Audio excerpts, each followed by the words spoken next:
আল্লাহর জাতের কসম, কিয়ামত পর্যন্ত চাপাবাজি করবি, ইসলাম যতদিনে জমিনে কায়েম হবে না ততদিনে জমিনের মানুষ শান্তি পাবে না।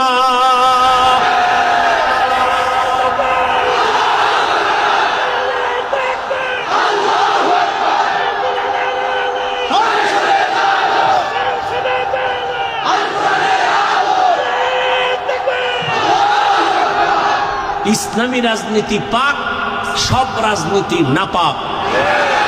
ব্যানার বানা, ব্যানারে লেখ পৃথিবীতে শ্রেষ্ঠ ইসলামী রাজনীতি পাক, বাকি সব রাজনীতি নাপাক। কোন মায়ের সন্তান থাকলে দাঁড়া। আল্লাহ সবাইকে হেদায়াত দান করুন। দুনিয়ার সব রাজনীতি কি? একমাত্র পবিত্র রাজনীতির নাম। এবার যারা কোরআন হাদিস কম বুঝেন, আপনারা আমাকে বলেন, গোটা দুনিয়া পরিচালনা করছেন সুলাইমান নবী, জানেন? ঘটনা কোরআনে আছে।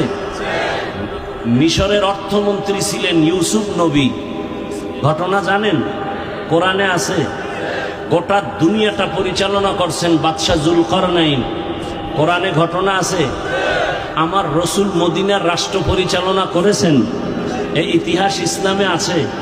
আবু বকর, ওমর, ওসমান, আলী রাষ্ট্র পরিচালনা করছেন, কথা বলেন না কেন?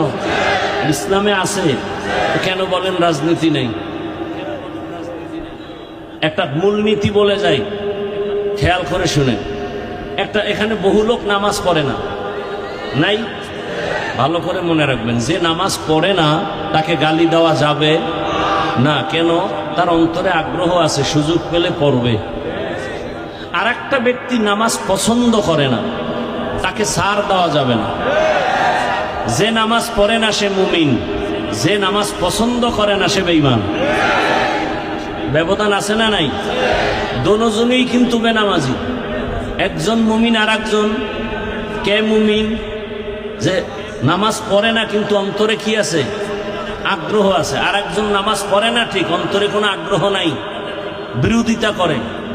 আপনি দাড়ি রাখেন না, কোনো ঝগড়া নাই, আমি আগে সালাম দিব, কিন্তু বিরোধিতা করলে ছাড় নাই।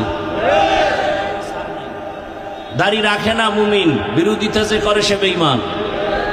ইসলামী রাজনীতি আপনি করবেন না, আপনার সাথে কোনো ঝগড়া নাই, সালাম আমি আগে দিব, কিন্তু বিরোধিতা করলে ছাড় নাই। ব্যবধান আছে না নাই? খুব সাবধান। আর কত পায়খানা, আর কত খাইবেন?